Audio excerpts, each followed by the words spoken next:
Hoje é a última mensagem nossa da série Vacina na parte da noite, nesse desdobramento que estamos fazendo à noite. E hoje eu quero falar para vocês sobre a raiva.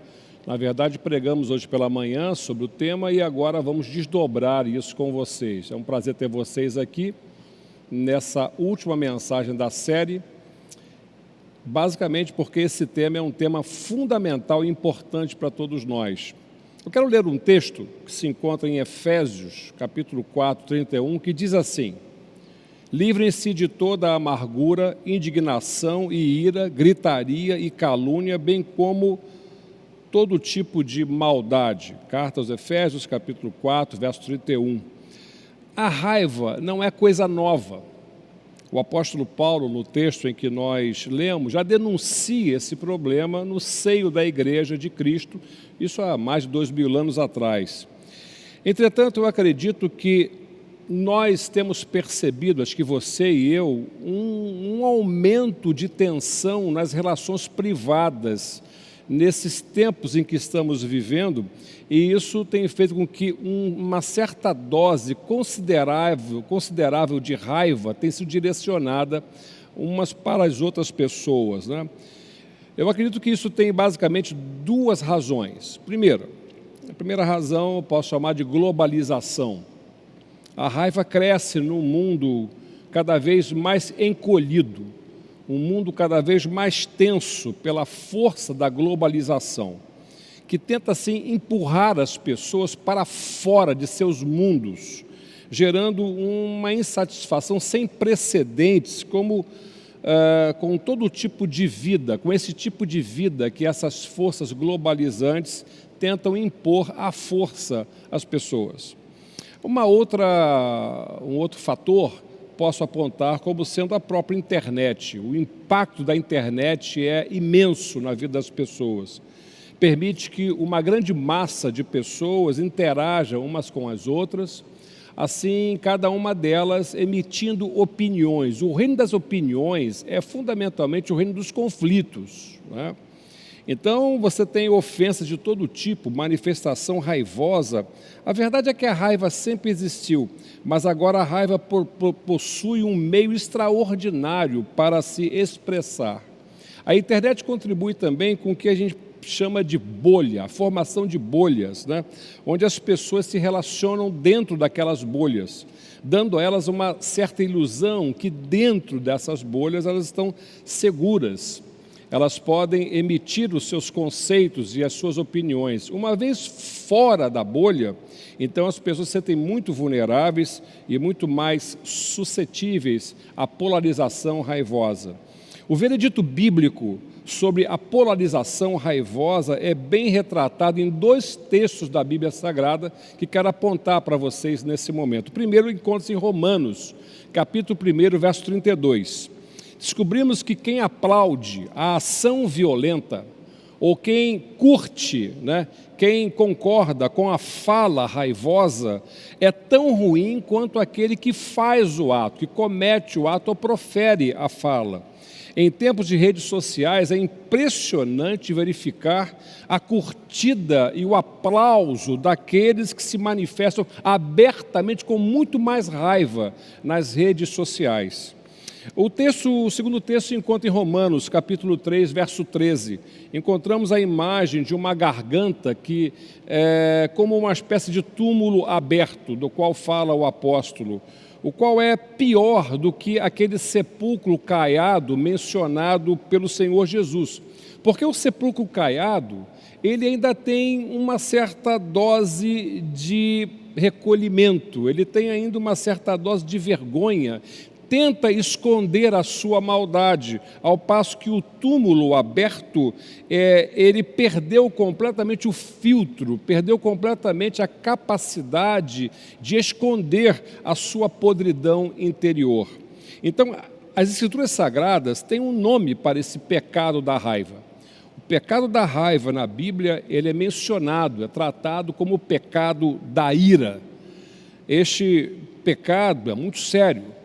Paulo o coloca na lista dos pecados que nos impedem de herdar o reino dos céus. Por exemplo, lá em Gálatas, capítulo 5, versos 19 e 21, ele diz assim: Ora, as obras da carne são manifestas: imoralidade sexual, impureza, libertinagem, idolatria e feitiçaria, ódio, discórdia, ciúmes, aí vem a palavrinha ira, egoísmo, dissensões, facções, inveja, embriaguez, orgias e coisas semelhantes. Eu os advirto, como antes os adverti: aqueles que praticam essas coisas não herdarão o reino de Deus. O pecado da raiva / ira, o pecado da ira, da raiva, precisa ser encarado e tratado, precisa ser confessado.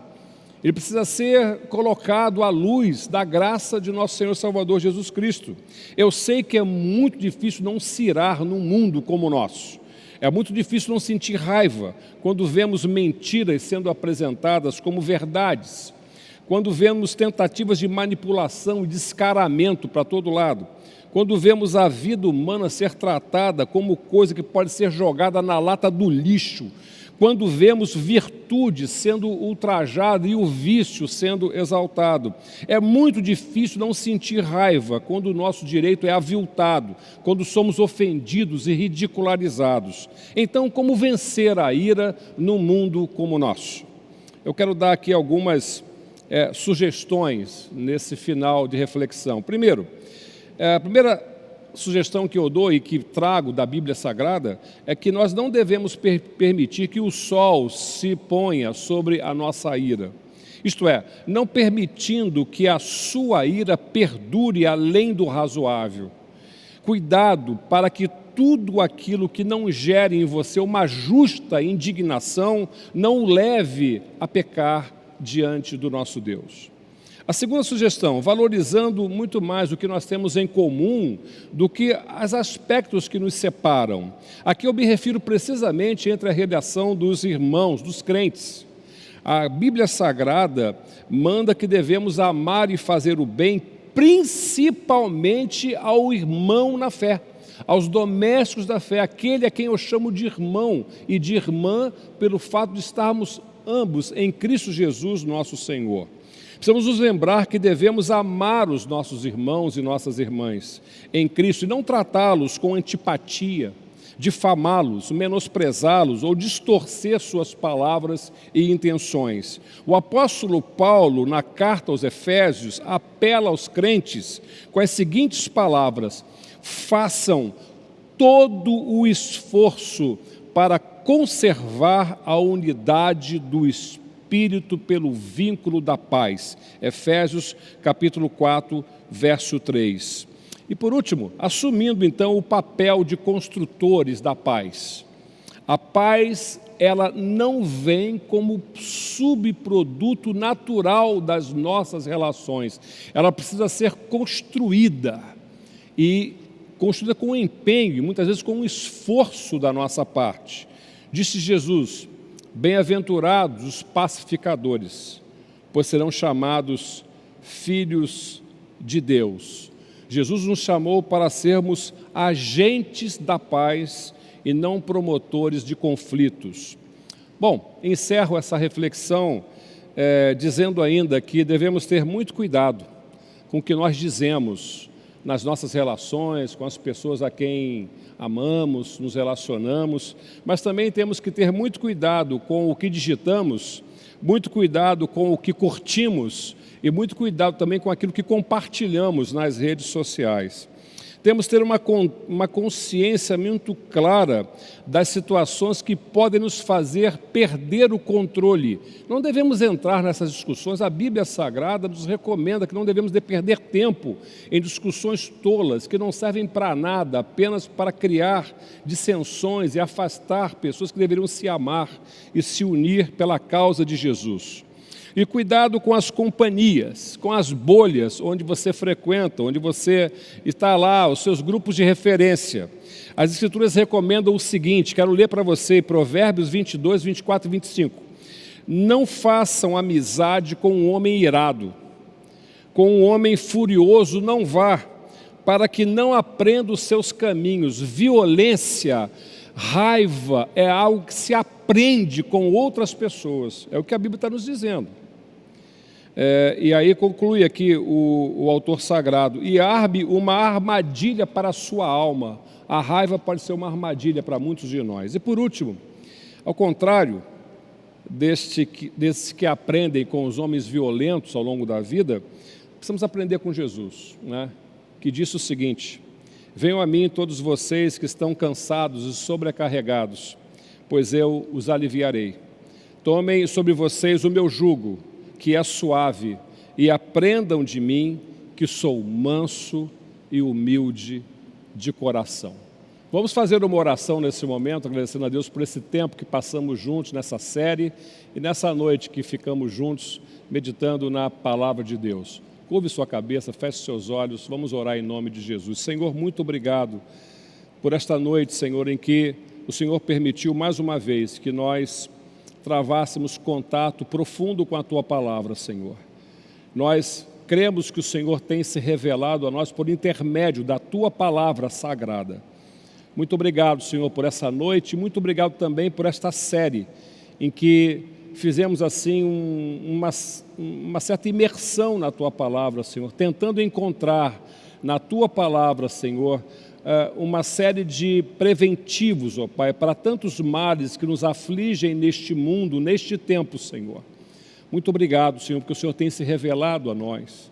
Muito obrigado, Senhor, pela intermediação poderosa, Senhor, do Teu Santo Espírito nas nossas vidas. Muito obrigado, Senhor, porque o Senhor tem nos chamado para um grande propósito neste tempo em que vivemos. Senhor, glorifica o Teu nome nas nossas vidas, Senhor. Abençoa-nos, ó Pai, fortalece o nosso coração. Fortalece a nossa casa, o nosso lar, Senhor, a nossa família.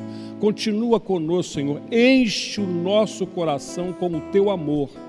Que seja assim, Senhor, para a Tua honra e para a Tua glória. É a nossa oração em nome de Jesus. Amém, Senhor, e amém. Calmo, sereno e tranquilo, sinto descanso nesse viver. Isso eu devo a um amigo, só por ele eu pude obter.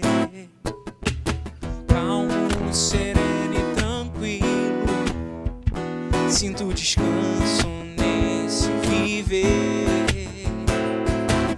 Isso eu devo a um amigo, só por ele eu pude obter. Ele é Jesus,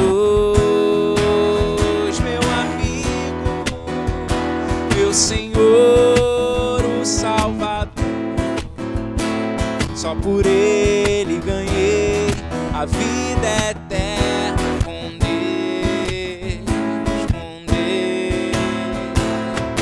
Triste foi sua história, levado à cruz sem pecado algum.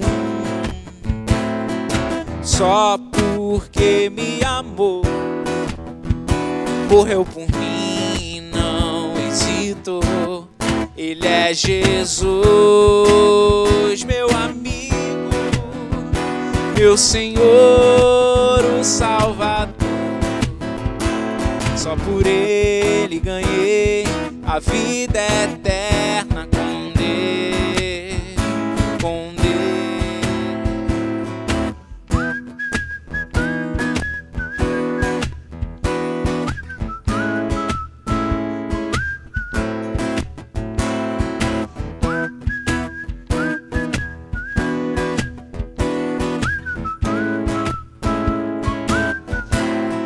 Ele é Jesus,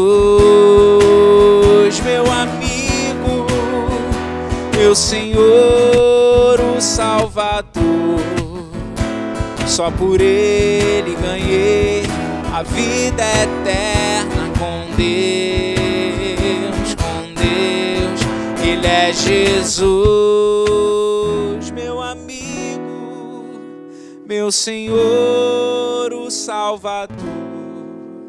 Só por ele ganhei a vida eterna com Deus, com Deus.